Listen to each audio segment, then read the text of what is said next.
വിശദമായ വാർത്തകളിലേക്ക്. ഇന്ത്യൻ ഭരണഘടന ഉറപ്പു നൽകുന്ന ഫെഡറലിസം സംരക്ഷിക്കേണ്ടത് ഓരോരുത്തരുടെയും ഉത്തരവാദിത്തമാണെന്ന് ആരോഗ്യവകുപ്പ് മന്ത്രി വീണ ജോർജ്. സുശക്തമായ കേന്ദ്രവും സംതൃപ്തമായ സംസ്ഥാനങ്ങളും എന്നതാണ് ഫെഡറലിസത്തിന്റെ കാതൽ. ഫെഡറലിസവും ഫെഡറൽ തത്വങ്ങളും കാത്തുസൂക്ഷിക്കേണ്ടത് അനിവാര്യമാണ്. പത്തനംതിട്ട കാതോലിക്കറ്റ് കോളേജ് മൈതാനത്ത് നടന്ന 77ാം റിപ്പബ്ലിക് ദിനാഘോഷത്തിൽ ദേശീയ പതാക ഉയർത്തി സന്ദേശം നൽകുകയായിരുന്നു മന്ത്രി. പാർശ്വവൽക്കരിക്കപ്പെട്ട ജനവിഭാഗത്തിന് നീതിയും അവസര സമത്വവും ഉറപ്പാക്കണം. ഭരണഘടന ഉറപ്പു നൽകുന്ന അവകാശം ഒരാളുടെയും ഔദാര്യമല്ല. ഇന്ത്യ എന്ന മഹാരാജ്യം നാനാത്വങ്ങളുടെ വൈവിധ്യമാണ്. പല ഭാഷകൾ, സംസ്കാരങ്ങൾ, വിശ്വാസങ്ങൾ, ആചാരങ്ങൾ, രുചികൾ, കലകൾ ചേർന്നതാണ് ഇന്ത്യ. ഈ നാനാത്വങ്ങളാണ് ഇന്ത്യയെ മഹാരാജ്യമാക്കുന്നതെന്നും മന്ത്രി പറഞ്ഞു. അടിസ്ഥാന സൗകര്യ വികസന മേഖലയിൽ പത്തനംതിട്ട ജില്ല വലിയ മുന്നേറ്റം കൈവരിച്ചു. റോഡുകൾ, സർക്കാർ സ്കൂളുകൾ, ആശുപത്രികളെല്ലാം വികസന പാതയിലായി.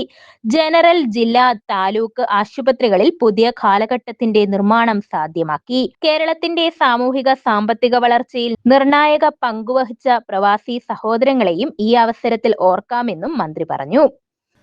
സ്മരണ പുതുക്കുന്ന ഈ ദിവസം എല്ലാ പ്രിയപ്പെട്ടവർക്കും ഉജ്ജ്വലമായ സ്മരണകളുടെ പശ്ചാത്തലത്തിൽ റിപ്പബ്ലിക് ദിന ആശംസകൾ നേരുകയാണ്. കന്യാകുമാരി മുതൽ കശ്മീർ വരെ,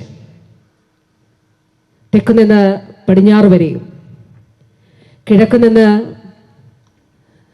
പടിഞ്ഞാറ് വരെയും, തെക്കുനിന്ന് വടക്ക് വരെയും ഇന്ത്യ എന്ന മഹാരാജ്യം നാനാത്വങ്ങളുടെ വൈവിധ്യമാണ്.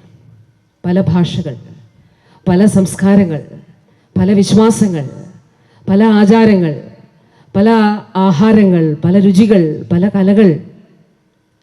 ഈ നാനാത്വങ്ങളാണ് ഇന്ത്യ എന്ന രാഷ്ട്രത്തെ, ഇന്ത്യ എന്ന മഹാരാജ്യമാക്കുന്നത് എന്ന് നാം ഈ ദിവസം ഒരിക്കൽ കൂടി ഓർമ്മിക്കുന്നു.